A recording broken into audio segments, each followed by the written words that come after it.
O Jornal da Manhã, numa entrevista exclusiva à nossa repórter Katiúcia Sotomayor, o embaixador da Rússia no Brasil, Alexei Lebatsky, falou sobre as propostas do presidente Lula justamente para o fim da guerra na Ucrânia. Vamos acompanhar. O conflito entre Rússia e Ucrânia tem sido tema constante das declarações do presidente Lula, que, apesar de estar bem longe, tenta se colocar como mediador externo e sugere se envolver para, nas palavras dele, acabar com a guerra. A Jovem Pan conversa agora com o embaixador da Rússia no Brasil, Alexei Lebatsky, sobre essa e outras questões. Muito obrigada pela disponibilidade, embaixador. Bom, vamos começar falando sobre as armas nucleares estacionadas em Belarus. É a primeira movimentação das ogivas para fora do território russo desde a queda da União Soviética em 91. Antes do envio, porém, o presidente da Rússia, Vladimir Putin, disse que as armas continuariam sob controle de Moscou. O país aliado vai ter liberdade para usar o arsenal em caso de agressão ou não há esse risco de ataque nuclear? Antes de responder à sua pergunta, eu gostaria de agradecer ao Jovem Pan e à senhora Katiuska pela possibilidade de falar com o público brasileiro sobre vários assuntos da política externa. E respondendo à sua pergunta sobre as armas nucleares táticas colocadas na República de Bielorrússia, eu gostaria de sublinhar uns elementos muito importantes para compreender o que nos levou a colocar essas armas junto com os nossos irmãos belorussos no território da República de Belarus. Tudo é muito simples. Nós estamos construindo o Estado único, união entre Bielorrússia e Rússia. Nós estamos unidos pelos laços de sangue, pelos laços de nação, pela história comum e há muito tempo estamos construindo esse Estado único. E por isso, respondendo às necessidades de proteger a nossa soberania, os nossos estados e a nossa identidade, nós decidimos juntos de colocar estas armas táticas no território de Belarus para prevenir toda a possibilidade de e os perigos que existem à nossa soberania. Agora, embaixador, a Ucrânia se manifestou, sinalizou apreensão exatamente por desastres nucleares. O envio dessas armas, a gente pode dizer que é uma resposta da política dos países que não são aliados à operação, ou a transferência tem algum outro objetivo além desses que o senhor acabou de citar? Eu penso que o principal eu já mencionei e, em geral, como disse o presidente Putin recentemente durante o Fórum Econômico de São Petersburgo, as armas nucleares em si é a garantia de soberania, existência do Estado soberano, do povo soberano, e por isso nós encaramos as armas nucleares como meio de contenção, em primeiro lugar. Agora, falando então em soberania e sobre o papel da comunidade internacional, porque o presidente Lula, por exemplo, criticou o Conselho de Segurança da ONU e sugeriu uma reformulação com mais países. Qual que é a avaliação que a Rússia faz dessa proposta? Nós estamos cooperando muito com a República Federativa do Brasil na área internacional e a gente conhece muito bem que a nossa cooperação tem várias vertentes. Isso nem só cooperação de parceria estratégica com o Brasil e a Rússia, isso é cooperação no domínio do BRICS, e agora nós cooperamos muito com a República Federativa do Brasil no Conselho de Segurança da ONU, onde o seu país desempenha as funções do membro não permanente durante 2 anos. Essa cooperação é muito frutífera. Efetivamente, nós apoiamos a candidatura do Brasil como um país como identidade própria, como grande jogador na área internacional para ocupar o posto do membro do Conselho de Segurança, caso seja tomada a decisão de alargamento dos membros do Conselho de Segurança. E isso foi dito várias vezes e confirmado. É a nossa vontade e o nosso desejo.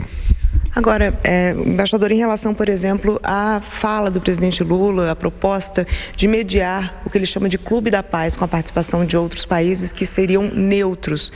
e também esse objetivo que ele tem de acabar com a guerra. Ele tenta inserir o conflito do leste europeu como um dos pontos centrais da política externa brasileira e sugere atuar exatamente como mediador a partir da criação desse grupo, reunindo no processo outras nações que teriam uma postura mais neutra. A alternativa agrada, faz algum sentido para o país?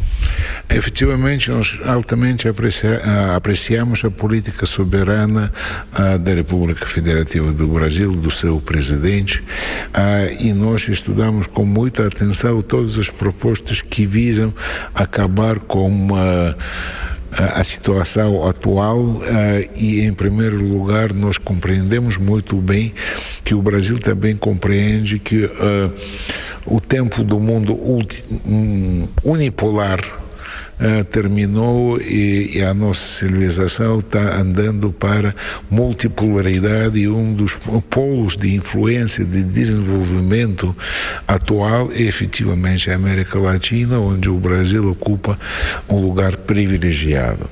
Quando as iniciativas que foram avançadas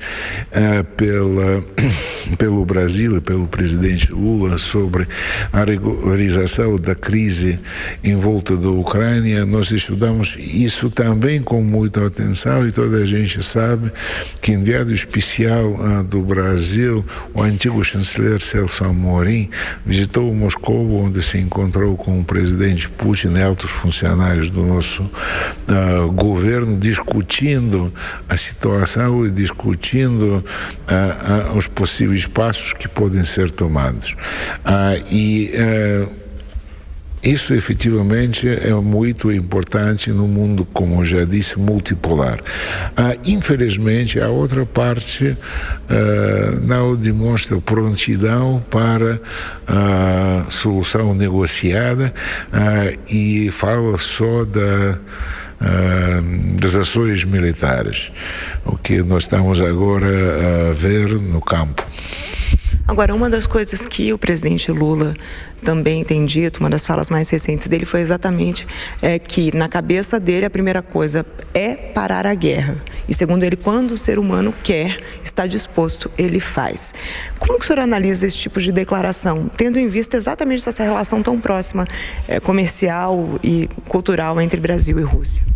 Eu gostaria de dizer que nós estamos na situação onde as ações militares foram provocadas em grande parte pelas tentativas alheias de criar perto da Rússia, assim, anti-Rússia, para fazer renascer na Europa as ideias nazifascistas, as ideias nacionalistas que nós não podemos aceitar. E quando nós falamos de necessidade de parar a guerra, nós falamos de necessidade de parar com essas políticas já ultrapassadas. Nós não podemos aceitar o fato que na Ucrânia foi criado o regime fantoche que aceita as ideologias fascistas e neofascistas. Isso está visto em várias áreas de atuação do governo da Ucrânia. Isso nos levou a empreender a operação especial. Efetivamente, caso seja possível respeitar os direitos de todos os povos que habitam essa zona, e em primeiro lugar dos povos que falam a língua russa, tudo será resolvido. Embaixador, então, só para concluir, a tendência da possibilidade de paz, ela existe? Como que vocês pretendem chegar a isso? Eu estou convicto que a tendência existe e eu gostaria de fazer lembrar aos nossos amigos brasileiros que no início da operação especial, isso foi em março, abril do ano passado, foram empreendidas várias rondas de conversações de paz entre delegações da Federação da Rússia e da Ucrânia e, como já foi dito várias vezes, até o texto do possível acordo foi rubricado pelos representantes da Ucrânia, que depois recusaram de continuar a falar conosco sob a pressão dos seus assim chamados aliados do Ocidente, porque agora se torna claro que o Ocidente coletivo, dirigido nesta vez por Washington, gostaria de submeter a Rússia a nem só a defesa, mas reconquistar tudo que eles querem acabar com o desenvolvimento do nosso país.